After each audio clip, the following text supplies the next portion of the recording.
good morning, afternoon, or evening, depending on when you're listening to the podcast. Hope you are surviving the awful hairy fanny weather January and February are bombarding us with at the moment. Stay cozy out there. Thank you so much to everyone who has followed or commented on the podcast account on Spotify, Apple, or wherever you might have left a comment. I do like reading them. It does boost my ego. Thank you so much. But just a quick trigger warning before this episode begins. We will be discussing harm and abuse, and specifically there are mentions of sexual abuse within the sporting world. So just a quick trigger warning. If that is something that is not going to be that great for you to listen to, then I won't be offended. Please turn off and find something slightly more uplifting to discuss. That said, the subjects around those topics are great fun to listen to, and Mhairi was an absolutely fantastic guest. So I hope you enjoy. As usual, share it to somebody who might need it. Without further ado, welcome to your weekly reminder that only dead fish go with the flow. This week, I'm connected online to Mhairi Maclennan, who is a Scottish long-distance runner, professional Scottish long-distance runner, and also CEO of the Kyniska Advocacy, which is a organisation set up to create safe spaces within sport or help support safe spaces. Am I butchering that, or? I suppose we work in more broadly like safer sport practices, so abuse and violence prevention in sports spaces, but also we run a support service. We deliver education around creating healthy environments in sport, and we do quite a lot of consultancy with organisations as well, and speaking at conferences and all that fun stuff. All the glamour. Yes, exactly. Very glamorous job. Would you like to sort of talk us through, we always sort of start with your sport and your background, if you like. So would you be happy to sort of talk us through long distance running? I guess it is as basic as it sounds, but would you be happy to talk us through? Really boring origin story. I guess it's probably pretty similar to everyone else's. I started in primary school. My family were really active. We did lots of kind of outdoor sports like hill climbing and canoeing and mountain biking. And in primary school, classically, you have to write about what you did at the weekend. So everybody in my class knew that we were the weird family that were literally always doing something. And they started hosting cross-country sessions at lunchtime. And I thought it looked really boring because I was, I guess, more doing like, not extreme sports, but, wasn't running around a flat grass field. But one of the girls in my class said, "Oh, you think you're so sporty, but you don't even do cross-country." You're not even good at this. And competitive from birth, I signed up to the next time. And yeah, I guess the joke's on me because I'm still doing it and she has a nice life. She's now doing the canoeing and the mountain climbing, and you're still doing the running. Likely, yeah. So yeah, and I guess I really enjoyed it in primary school. And yeah, I guess was like naturally quite fit because we were such an active family. Continued in high school, definitely had some wobble moments when running like wasn't really cool. I know running's really cool now, so that's probably harder for the Gen Zs to understand, but running was considered social suicide and going to the running club was like absolutely not cool. But I continued with it. It was sort of like an outlet for stress and anxiety and all the fun teenage stuff. And then continued at university, and probably had I started improving a bit more around then. I focused on cross country the whole time. I always hated track running, and I won Scottish schools and stuff when I was in school. But when I went to university, I suppose I started representing Scotland a bit more regularly and starting to win national medals, not first, but second or third. And then in 2017, represented Great Britain for the first time on cross country and kind of focused on 10Ks. And then latterly, I've been focusing more on half marathons and marathons. So yeah, that's I guess my journey. You're like, that's the running. That's it. It's so funny when you sometimes ask someone to explain it. They're like, "Oh, it's actually really simple. I just do this." And I guess with long distance running, you're like, "Yep, I I just run. Yeah, I What get out of the door and I put one foot in front of the other for a certain amount of time, and then I stop. That's really it. what does like a week of training sort of look like for you with that? I suppose we switch it up between like easy days and harder days, probably like one on, one off. My coach is really passionate about having a rest day every week, so Fridays are non-training days, Fantastic. which is really good. Very much enjoy that. Yeah, I guess like harder days tend to be Tuesday, Thursday, and with marathon training, it's actually Sunday. But when I was training for cross countries and 10Ks, it was a Saturday. But when you're training for marathons, typically your long run is on a Sunday, and that can be anywhere from like 2 to 2.5 hours to 3 hours of running at pace. And it's like the hardest workout of the week, and you are not doing anything else that day. That's it. You get in on the sofa, fueling, Yeah, asleep, yeah, brain yeah, off. exactly. And my husband is not a runner, and I think he's still kind of coming to grips with that. So he'll be like, I'll come in and he's like, so what do you want to do today? I'm like, nothing. Nothing. I would like you to run me a bath. That's Yeah, what I want to do link today. me into it if possible. Yes. And leave me alone.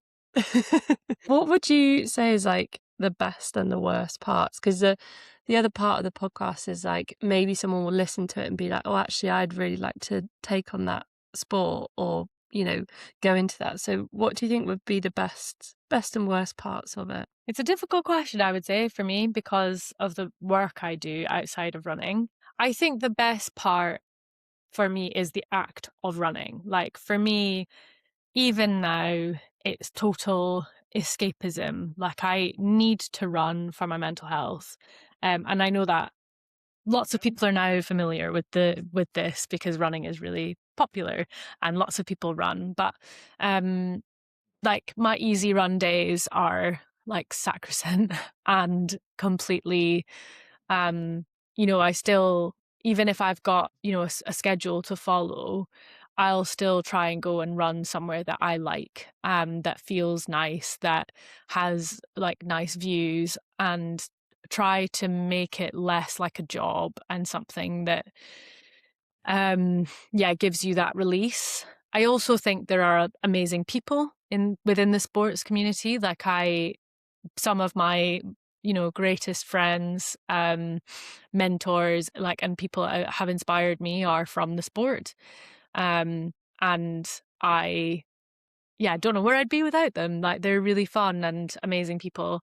I don't want to sound like a total negative Nancy, but for me, I think if you're just trying to get into the sport, the downside is just like running is hard. Yeah, yeah.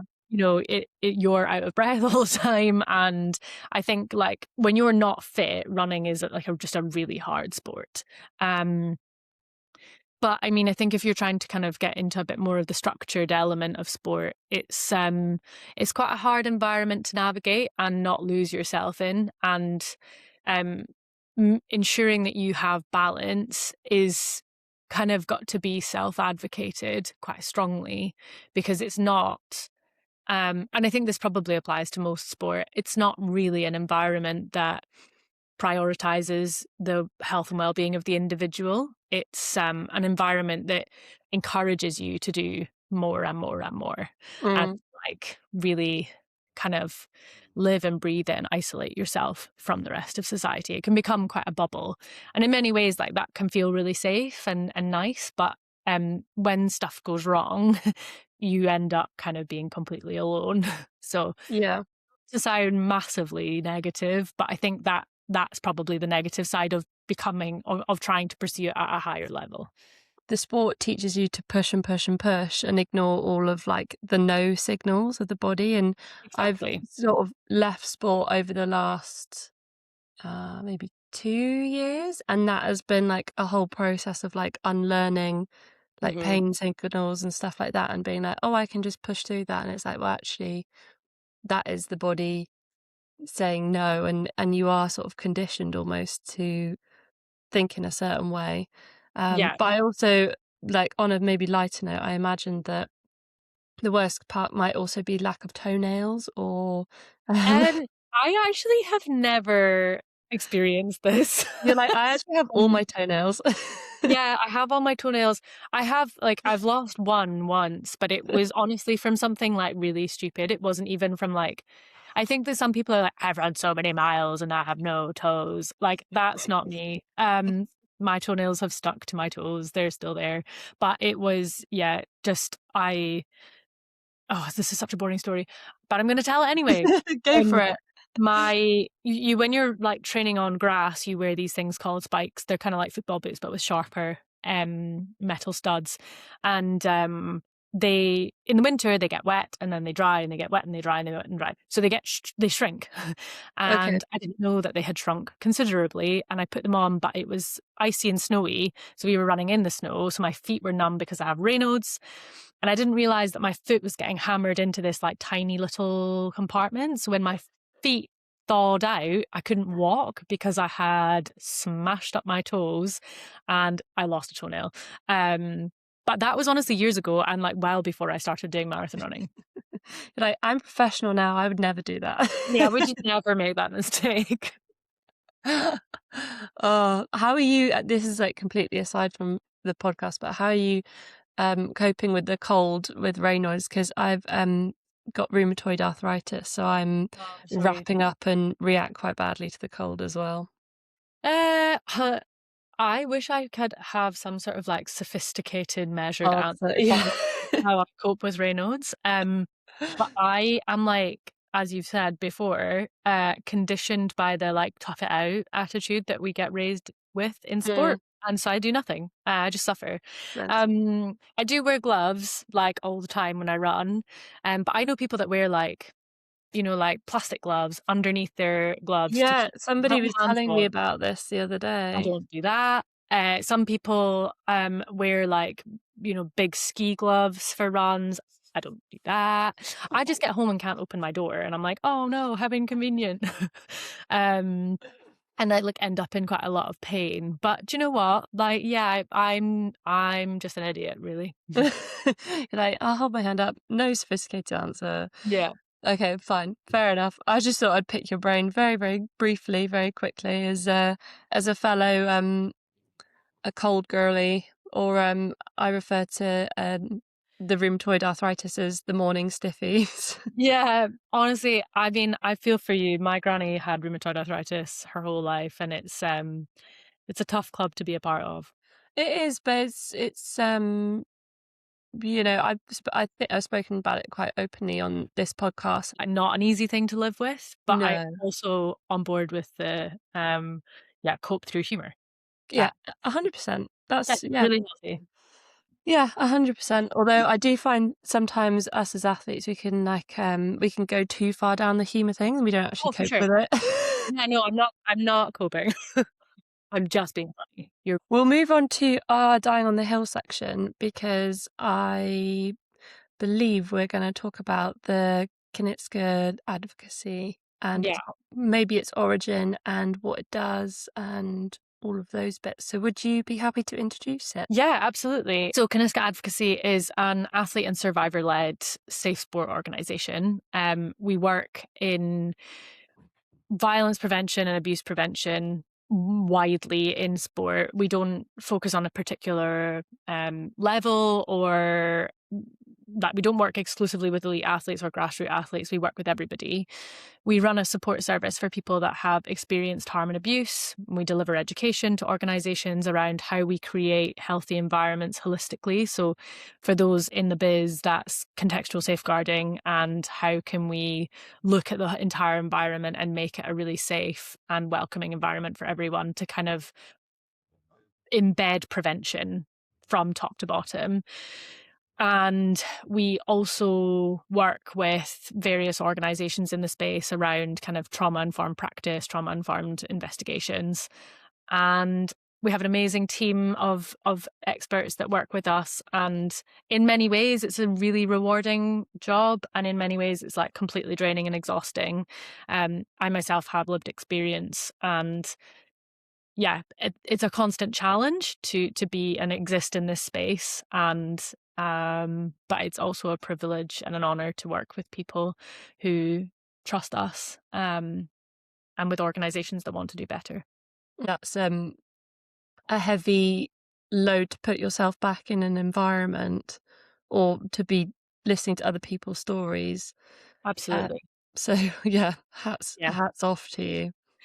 Yeah, and I think in many ways I sort of like fell into it.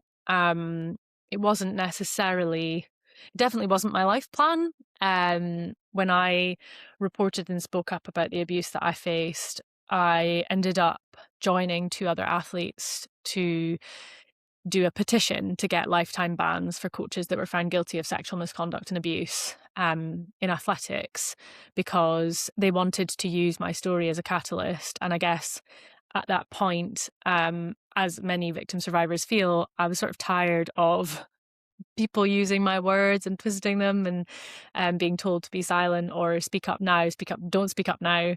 And so I wanted to, I guess, take control of the narrative, or at least join the fight, particularly if we were going to be using my case. So I did, and it was incredibly empowering and really like a pivotal moment for me. And I found a lot of healing through that advocacy experience. And when one of the athletes said to me, "Do you want to do a not for profit working in this space?" I was doing a PhD, which I wasn't really enjoying. It was kind of during like the pandemic, really. I started my PhD right before COVID hit, and Fantastic. ended up being, PhDs are lonely experiences anyway, but it really exacerbated the loneliness, and I found it very difficult. So I sort of, yeah, and I'd lost all my motivation, and this thing had kind of ignited some motivation and passion within me. So I, yeah, basically I decided to go again. And for the last 4 or 5 years, that's what I've been doing. And I now work here full time. And it's just, yeah, that's, it is a constant challenge. And like, I'm really lucky to be surrounded by wonderful colleagues in the space and also within the organization that who I share this space with, and they're uplifting, they operate with care. And this space is hard to work in because not everybody that works in this space gets it. And there's a lot of, you need a lot of compassion to work with survivors.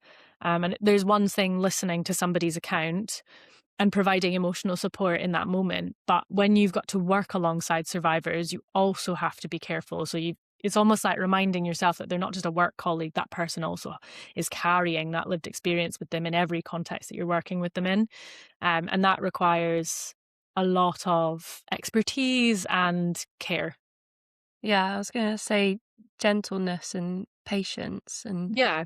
I haven't obviously never worked in that setting, but I've worked as a sports coach, and I know the energy that it took to listen to all of the different problems like various different athletes were having, Yeah. and then sort of try and provide some sort of guidance or solution. And it's not the sort of job where you leave it when you leave the building.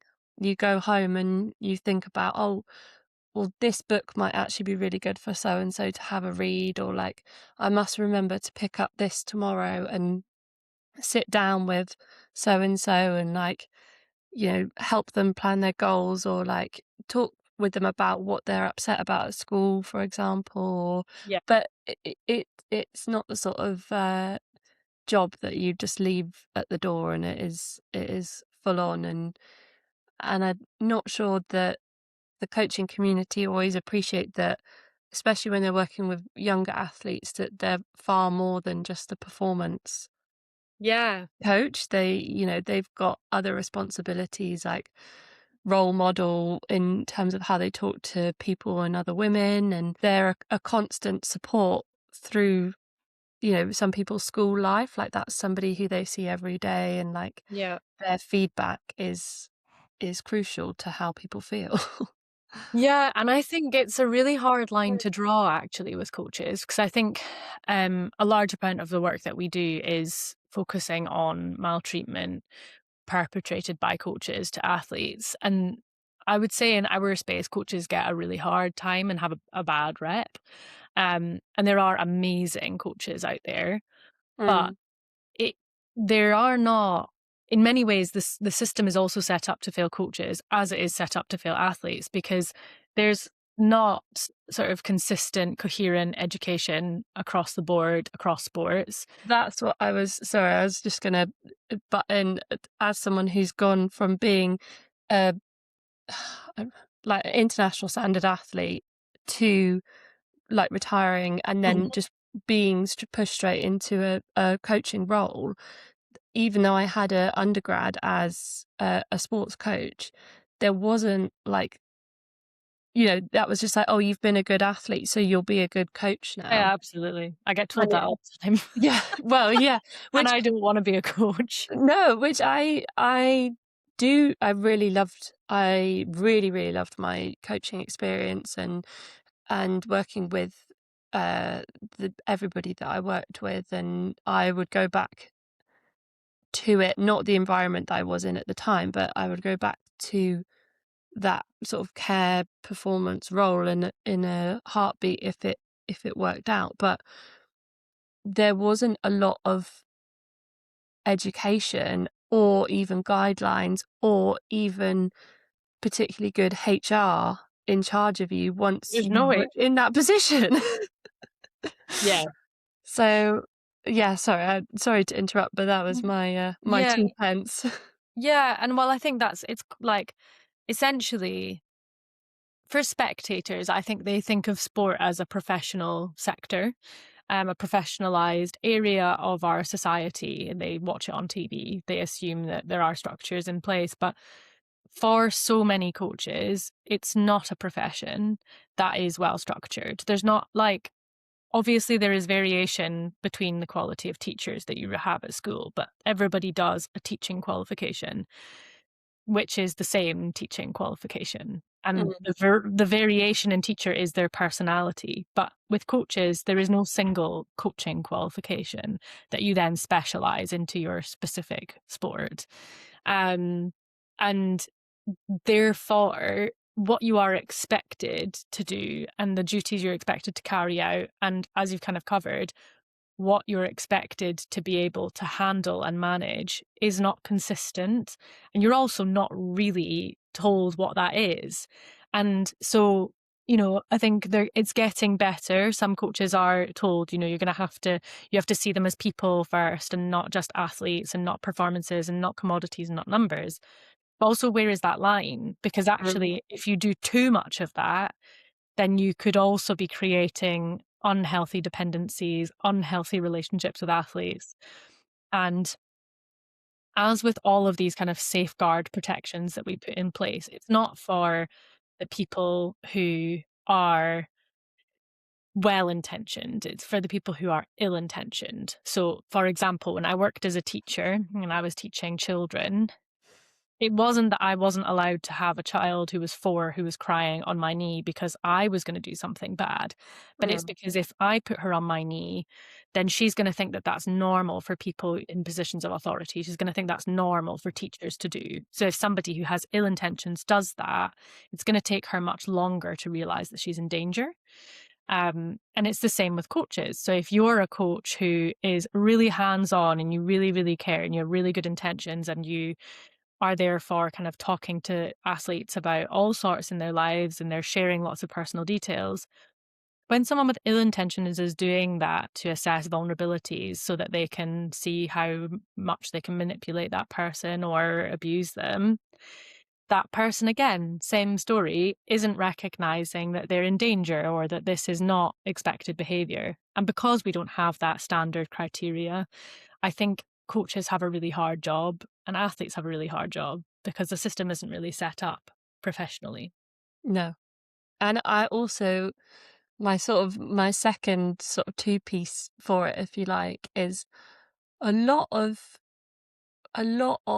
the best athletes, if you like, being pushed into a coaching role, if they're a really good athlete, they are quite likely to be like relatively self-centered, or not self-centered, but like Yeah, yeah. there is, in order to be the best or to be very, very good, we briefly talked about it earlier, but there is an amount of like conditioning that athletes go through in order to sort of block out, you know, maybe it's the body saying no to push through that, but there's also like a lot of sacrifice in terms of like social connections and whatnot, and their performance is the best and only thing, especially with what you were saying about there's no sort of format or qualification or there's no clear path. Going from being a high performance athlete and then just taking on a job role straight away and being in that mindset is, to me, just sounds like a recipe for disaster. I'd coached all the time that I was an athlete as well. That was like my job while I was performing. Always my coaching sort of moved on with my performance, if that makes sense. So I sort of competed at uni and then did coaching as a part-time job. And then by the time I was competing internationally, I'd sort of been coaching for maybe 8 years, and I wasn't like completely self-centered, and I had a lot of experience. But I do sort of see people that finish and then go straight into it, and I'm like, I know how long it took me to work out a few of these things. Yeah, a lot of what you're saying really echoes with my experience as well. Mm. Latterly, and more in this sort of part of my time in sport, I really struggle with that need really to be very selfish and to put your performance and your running first. You know, Mm. I'm married, so I have a husband and he is not a runner and not an athlete. And in every relationship, each person needs loved and cared for. And the way that he needs loved and cared for is spending time with him, doing things that he likes and doing things that we like together.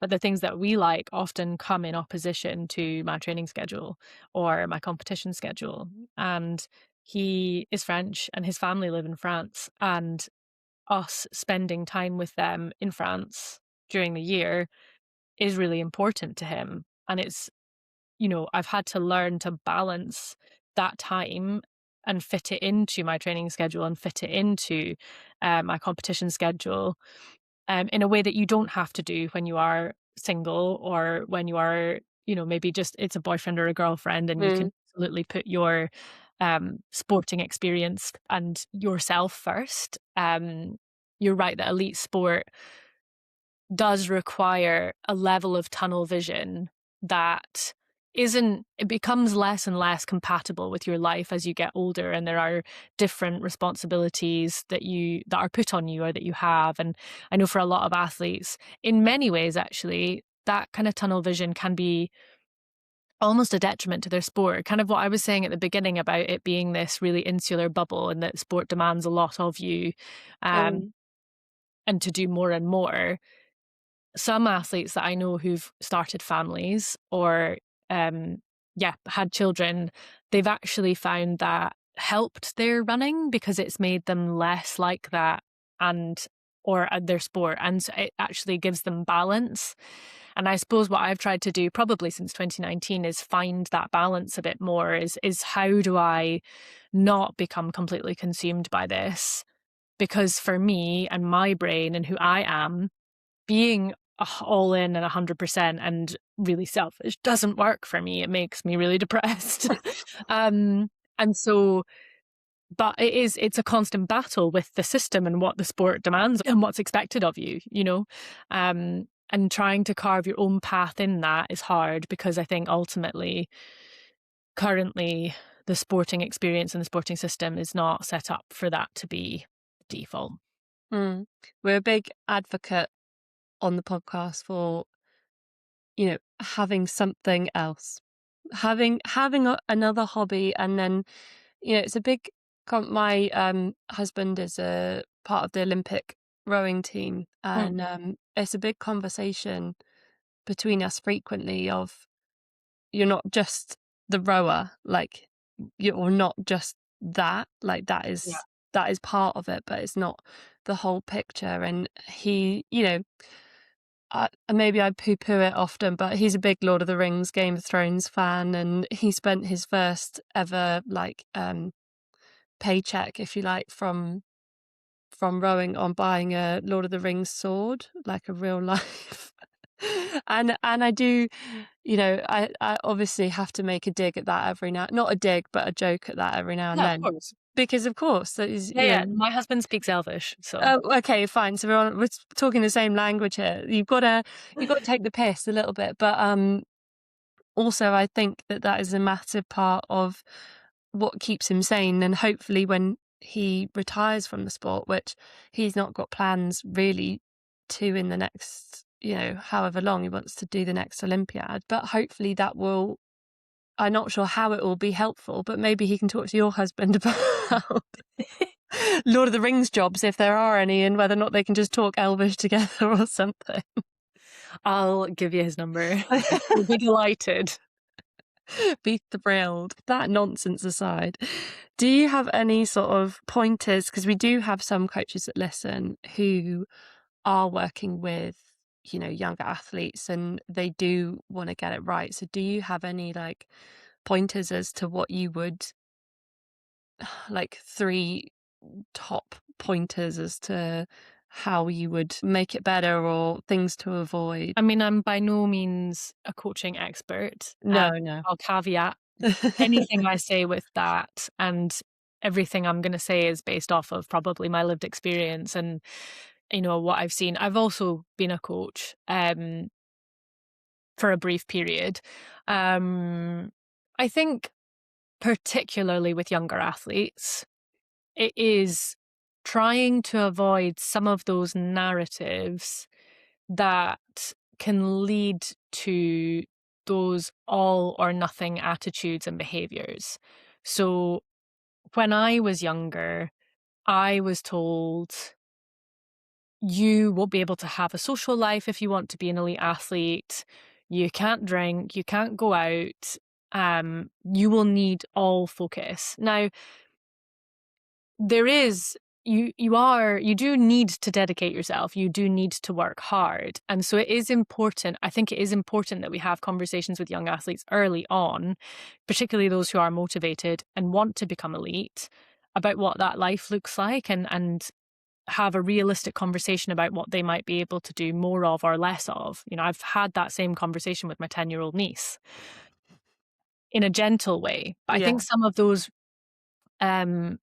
all or nothing messages that were given to me when I was younger meant that when I was in the situation where I had a coach who told me you can't see your friends and you can't drink and you can't go out, I didn't recognize those as red flags. And when I was like a complete social recluse, I thought that was a good thing for my running and for my sport.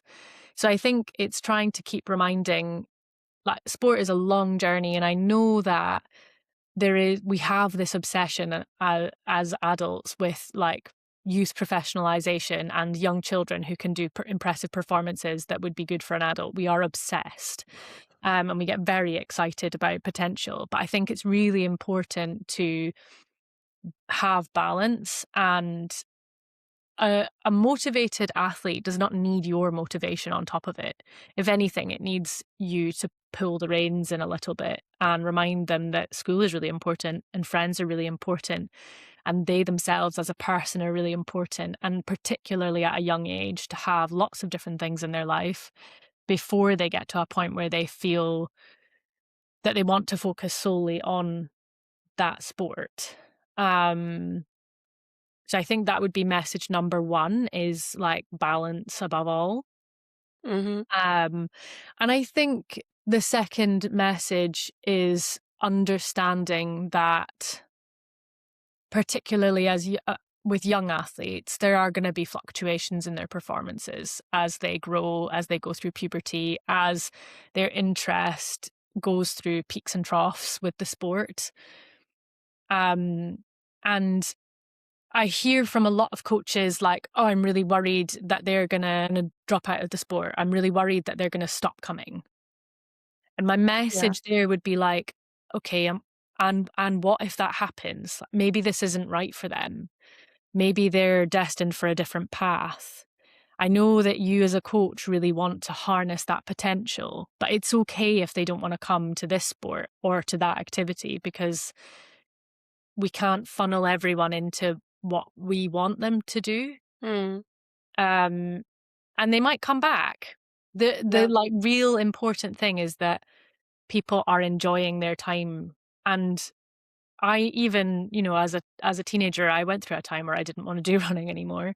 And I've had that a couple of times, like, is this really right for me? And I have always come back to it. And obviously at some point in my life that will stop. I'll, probably hang up my trainers and go on to a next chapter. But yeah, leaving sport is not a bad thing. People retiring or people stepping away or people going and pursuing something else is not something to be frowned upon, or you haven't failed as a coach if that happens. It's not on you at Mm. all. Your job is to make sure that the people that are coming are having a great time. What would you rather, that they stayed in the sport but they were absolutely miserable and they just did it because they thought someone else wanted them to, or that they left the sport and went and did something else that they love doing? I have a question, and because as a youngster I did some ballet. Might be weird for anyone that knows me, but I did up until sort of grade 8, I think, and then obviously the rowing took over. But the ballet teachers would maneuver you into positions, Mm-hmm. and coaches have, throughout my rowing career, have also maneuvered me into positions, not like aggressively or inappropriately or any of those things. When I went into coaching, I was really conscious that that was sort of like a thing, and I wasn't really sure how I felt about it. So whenever I did move an athlete, or be like, oh, you need to put your hand here, or whatever it was, Mm-hmm. I always said, can I move you before even putting a hand or anything near them? And they'd always be like, oh, why are you asking? Like, yeah, just obviously show me how to do it, blah, blah, blah, blah, blah, or move me into the right position or whatever. Yeah. And my answer was always, you should always expect somebody to ask, and you should always give consent before they touch you Yeah. in any way. But my sort of question, I guess, is, should we be touching people in the first place? Or, because I feel like it's such a standard thing. I think there are sports where physical contact between the instructor or coach and the athlete are inevitable and Mm, needed. If you think about a lot of martial arts sports, the coach is often the sparring partner. And so if they're not going to be allowed to touch them, it's going to make practicing the sport basically impossible. yeah. I think that, I think with all of this, in terms of safe sport practices and safeguarding, a lot of it is, and I say this, if we're not allowed to swear, then I'll No, take, you are allowed to swear. You're allowed to swear. don't be a dick. Yeah. Lead with care, right? If you've built up a relationship with that person, you know them, you know they're comfortable with you, you're comfortable with them, you touching them on the back is maybe normal for your relationship dynamic. And if that person is 21, 25, use common sense. These rules are in place for people that don't have common sense. Mm. And I think you're right. With small children, we need to be asking them for consent, because they need to know that they're allowed to have boundaries for their body. So I think with younger children, saying is it okay? And also ask yourself, do I need to To do touch it. this person to be able to explain what they need to do? Or is it just, this is the easiest way for me and I don't have patience, so I'm just going to not think creatively and I'm just going to rely on touching their body so that I can maneuver them into a shape?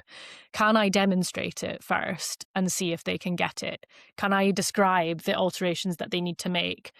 I think, and I also think don't overthink this stuff. I know that when we first started having these conversations, probably about 15 years ago, about asking for consent before hugging or touching people.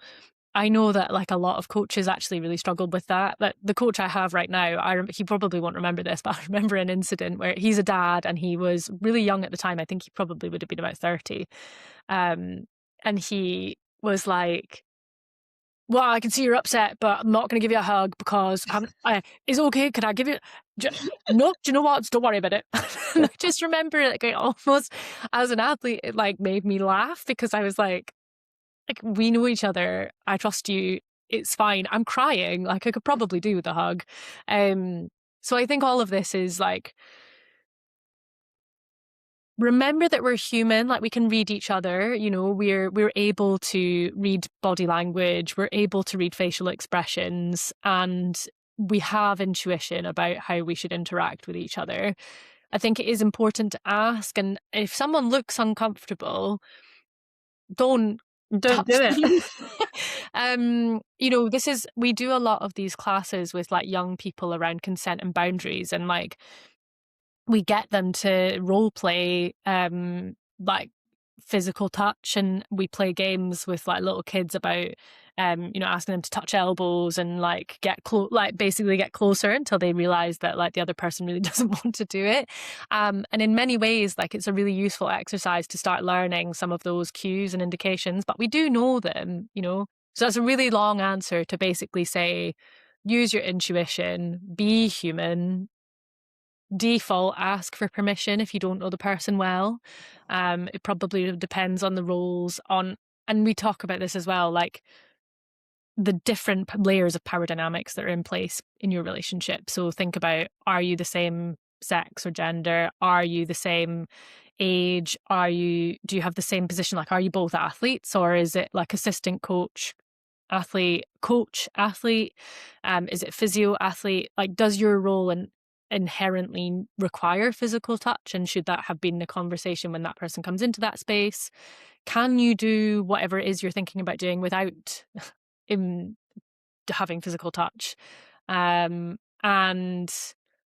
yeah, I think those elements are really important to consider. I'm just sat here listening, thinking I wish I'd met you a few years ago, because there's a lot of people I'd put you in touch with. I think it's I think if you like, it's like all of these things. The more you know, the more it sounds complicated. And the more it feels like there is to navigate. But like in many ways, this is an intuition thing. And we can overcomplicate it, and we can list all of the scenarios and circumstances where we should be asking permission and where it's okay and where it's not okay. And in many ways, that actually, those boundaries are going to be different for every person. And, you know, I've got friends who hate hugs. I'm a very tactile person, but, you know, you learn that person doesn't like cuddles. She doesn't want to be touched, and that's totally okay. And it doesn't mean that we're more or less friends. So yeah, it's learning the people that you're around as well. Brilliant. I've got I'm aware that we're doing a good job of yapping, but do you have a favorite moment that you would sort of be happy to share with the podcast in your sporting journey or your Kyniska advocacy journey world? Two very different worlds. I think my favorite sporting moment was probably being first British woman at the London Marathon in 2024, which is a boring answer. I wish I could say something like, oh, it was actually the like North District cross country. But yeah, I mean, it was such a journey to get to that start line. Had a lot of, I guess, because of my experience in sport, but also, yeah, and the after effects of it, had like a lot of health issues. So getting to the start line was tough enough. And the last, yeah, probably from like 14 miles, I ran it alone with a pacer until 30K. Don't actually know what that is in miles, but yeah, nearly cried when she said she was going to drop out. Yeah, it was weird because I think, again, because of this whole balance thing, when I was younger, I used to have these like really extreme highs and really extreme lows that I would experience around sporting competitions. And with London, it didn't even feel like an extreme high. It just felt like intense, like high job satisfaction almost. Like I'd executed the plan. Things had gone as I wanted them to. I had to work hard to get it to happen, and it was over. Like um, a relief almost. yeah. And Yeah. that felt really good because it felt like I had a measured control of my involvement in the sport at that point. I felt that that was healthy for me. So that would probably be my high sporting achievement. And with Kyniska, again, really hard to say. I mean, obviously, that first petition that we did wasn't actually to do with Kyniska because Kyniska didn't exist yet, but that was huge. Like, we got the policy pushed through. But I think it's probably more the smaller moments where I've been working with somebody through the support service and they've told me that I've helped them, or like without Kyniska, they wouldn't have been able to go through it. And that's huge because that's why we set that up. And I wanted to create something that I would have needed at the time. Because going through those processes is incredibly lonely and hard. And if we're, we might not be changing policy and legislation and culture through that support service, but ultimately, for me, that's what matters most is helping the people that have. And it's not prevention in many ways, it's not it's not all of the glitzy like things that we're supposed to be working on as Mm. people that work in this space. But I also just think it's really important work and it's incredibly meaningful when someone goes out of their way. They don't need to. There's no expectation or requirement to tell us that they enjoyed their time or that it was good. We don't ask that of people, but you know, it is a really rewarding feeling and like reassuring that we're on the right path. Mm. No, absolutely. I have my podcast book with all my notes in, and the back of the book is all the cards that the athletes that I don't work with anymore wrote me when I finished working with them. And every time I'm not sure about what I'm doing, I go back and read through some of them because they are really special. Either the relationship or the time or the communication or whatever it is was that you delivered, then that is, that's the best part, 100%. We do have when you said no swearing on the podcast, but we do have the best fuck up. So do you have a best fuck up? Best fuck up. God, I don't even know where to start. Probably loads. Best fuck up that I've done in like sport. Just, yeah, in sport or, yeah, if Life. anything to mind. I did think that I don't know that it's necessarily a fuck up though, but you said about the Oxford professor who rang in to say Oh my that, goodness, yeah, that was yeah. a I've actually thought about another one that's sport related. So Well, with you could do two. yeah, I'm gonna do two. Plug it. Fantastic. Um, my best Kyniska fuck up was essentially, so Kyniska is a historical figure. She was the Princess of Sparta, and she was the first woman to compete in the ancient Olympics. And she won 2 crowns. We previously had the story as like she'd had to campaign for her right to compete alongside her brother, and it was at a time when women weren't allowed in the Olympic sanctuary, and we'd said that she'd won 2 gold medals, and we also had a depiction of her riding this 4-horse chariot. And an Oxford professor got in touch with us to say that this was historically inaccurate and we had misrepresented her. We're actually in a couple of academic journals as modern misrepresentations of Like claim to fame. and asked us to correct the record on our website. So I'm actually now just going to open up the website page so that I can accurately get it. So she won 2 crowns, Olympic crowns in the 4-horse chariot race in 396 and 392 BC. she was the first female winner, and she did pave the way. But what's important to say is that at this time in ancient Greece, she herself did not compete. Nor did anybody who won the crowns. They had slaves who competed for them. So they bought people and the people competed. So it was sort of a fluke that she won twice, or maybe she just had more money than other people, so she could like get the best slaves. So there is a sort of like murky underside to that story. But the Oxford professor said that it was still okay for us to say that she was a trailblazer because she was the first woman to do this. And yeah, that was pretty humiliating. It was a bit of a fuck up. You're just like, all press is good press. I'm Yeah, now in all these random academic journals. Like, at least somebody's going to find like what we do, maybe, hopefully, in a good way. Yeah, right. Yeah, exactly. And I guess my like sporting fuck up, I'm not very proud of it, to be honest, but that's probably why it's a fuck up. Um, I I was training for, so I'm sponsored by Hoka, and as I've said before, Such a flex, by the way.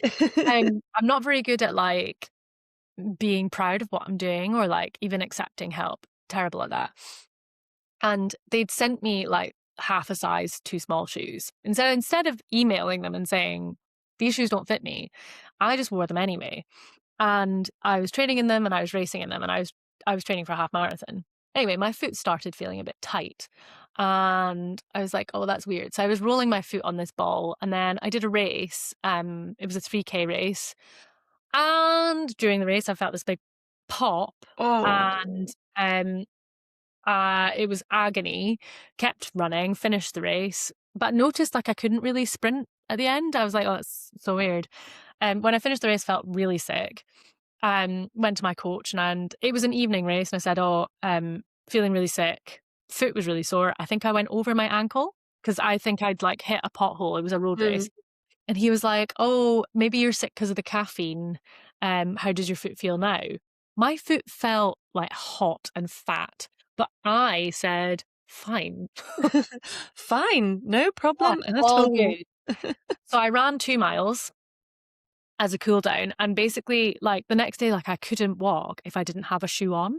So I just thought like, oh, maybe like there's something swollen, like I don't know. Because I could walk with a shoe on, I sort of like Carried on with life. Anyway, it took 6 weeks to get an MRI, and in those 6 weeks, like I did go for other runs, but then realized like this is actually just too sore and it's really painful, so I'm going to stop running. But I went on a ski holiday, and I was skiing. I was like doing jumps. I wasn't like taking it easy. And when I got the MRI results back, the guy phoned me and he was like, "Your like foot is really inflamed. You have a grade 4 stress fracture, in your foot. It's really inflamed for this far down. Have you been doing any weight bearing activities?" And I was like, no, I've been on my No. so weird that that's the case. Curious. So that was a bit of a fuck up because I somehow managed to basically break my own bone in my foot because my shoes were too small and putting too much pressure through the forefront of my foot because I was too embarrassed to say, you've sent me the wrong shoe size. So yeah, that was idiotic. Yeah, and I was out for like 2-3 months. Fantastic. Excellent. Excellent. I think I'm going to sort of, we've got something you'd like to change in the sport. I think I'm going to maybe say it for you, and that is advocate for yourself. Advocate for yourself, but I'd also just love sporting structures to be more person-centered and to see athletes as people and to build that in from top to bottom. So yeah, and like stop commoditizing athletes. We're not products, we're people. I know I've got some young listeners and some older listeners, and it is two-way street. If you stay quiet about things, you do need to Don't accept subpar treatment. Like email them back about your trainers. you're the only you. Like there's only one you, and no one else can be you. So as much as people will tell you, you have to do this, you have to do that, you have to do this, if you don't want to, don't do it because you're irreplaceable. Mm. No, absolutely. I just think of that. As someone who struggles with sore feet a lot, the the delusion crawling through my flat because I couldn't weight bear. And I was like, yeah, but that's definitely not broken. Oh, I'm convinced I broke something in my foot over like 2024, and just because I woke up one morning, I couldn't walk, and I literally crawled around a flat as well, and it was Yeah. awful. And but you just you just get on with these things, and then you look back and you think, I am a dick. Yeah. I'm a fucking idiot. Do you? Well, I've got my last two questions for you. Um, do you have a mantra or a quote or like words to live by or any advice that you would share with the podcast? Oh, this is probably really embarrassing. I have always been a massive Dr. Seuss fan. Oh Uh, yeah. and I love like the little life lessons in all of his stories. And actually was feeling ill the other day, so I recently watched The Lorax, and that's where my favorite quote comes from. And I hope I get it right, but it's unless someone like you cares a whole awful lot, nothing's going to get better. It's not. And I just really like that message because it's, I guess, how I live my life. Mm, And it takes good people to make the world a better place. And yeah. I've basically just rubbed my own ego by saying I'm a good person. That's fine. I think in the line of work you're doing, you're allowed to think that that is a good thing. Yeah. I think if you think it's a bad thing, then you're kind of like counteractive. You're like counteracting yourself. Yeah. I mean, I'm also like obviously fundamentally flawed, like every single human being, and I've made so many mistakes and I've definitely hurt people along the way. So, but I try my best to be good and nice and to care and, yeah, make the world a better place in my tiny little corner. Well, I think it's been absolutely fascinating listening to it and actually knowing that there is something there and a system there. And I know some people I'll be directing towards the website after this call. Please do. And or enforcing that they go in that general direction. But I saw another one which is not quite the same, but that things that make you different are what make you irreplaceable. Yeah. Is this In a Dr. Seuss quote? Is it? I don't Or is know. it? Um, there's I'm just actually looking it up because there's another yeah, there's a there's another Dr. Seuss quote about basically kind of what I was saying about you being irreplaceable, and it's Mm. today you are you, that is truer than true. There is no one alive who is youer than you. Um, and yeah, I'm a child, but I love it. I think it's great. You're like, my husband speaks Elvish and it's so weird, but I only speak in Dr. Seuss. I actually only speak in Dr. Seuss quotes, so I rhyme all the time and I make up words. What a household to be a part of. My final question, and then I'll let you go, is do you have a soundtrack for the week or a favorite song that you would listen to? Ugh, what am I listening to at the moment? I mean, I'm I have a definitely a bit of a like eclectic music taste, and by that I mean like it's all trash, but it's there's no like consistent theme. But I'm really enjoying Lola Young just now. Oh yeah. I particularly love her song Dealer, which is ridiculous because I have never really tried drugs. Like I don't have a dealer, but I'm like, yeah, like gonna get out of here, tell my dealer I miss him. Couldn't relate less to the lyrics of a song, but I just think her voice is amazing. She's really. Mm, I also love CMAT. yeah. I think the messages again in her song are really cool. Big fan. Hey, Um, was it her breakthrough one was take a sexy picture of me? Take a sexy picture, yeah, which is so cool. She wrote that about the hate comments that she was getting underneath all photos of her because she thought it was really damaging for like young people to see how criticized her body was because she wasn't a size 8, Mm, which I thought, yeah, I really like that. like It's like a fair real fuck fucks. you, like, um, and yeah, telling people where to go. So Where love to that. shove it. Yeah. Fantastic. If anyone's listening to this and they want to find you, slash if you want to be found, where is the best place to find you? God, I'm probably everywhere. I'm sure my internet footprint is terrible. I'm on Instagram. It's Mhm. just my name. We also Kyniska Advocacy is also on Instagram, so you can also find us there. Um, if it's for more work related things, I'm on LinkedIn. I do have Facebook, but I literally don't use it. I don't even That's have the app fine. on my phone, so that's probably where we have a website as well, Kyniska Advocacy at kyniskaadvocacy.com. What am I talking about? And there's all the ways you can get in contact with us there if it's related to that. But yeah, on Instagram you can just message me. I do try and check the like inbox folder that's like hidden if I don't follow you. Oh, like the request one? Yeah. Yeah, yeah. But if I take longer to get to that, then I'm sorry. I don't have notifications for Instagram either. I was gonna say when you brought up Facebook, I was like, I'm pretty sure I'm logged out of my Facebook. I have no idea what the password is. Yeah, I'm literally only on it because my brother messages me on Messenger, and he's the only person I speak to on Messenger. He doesn't ever reply to a WhatsApp. Oh, R.I.P. Facebook.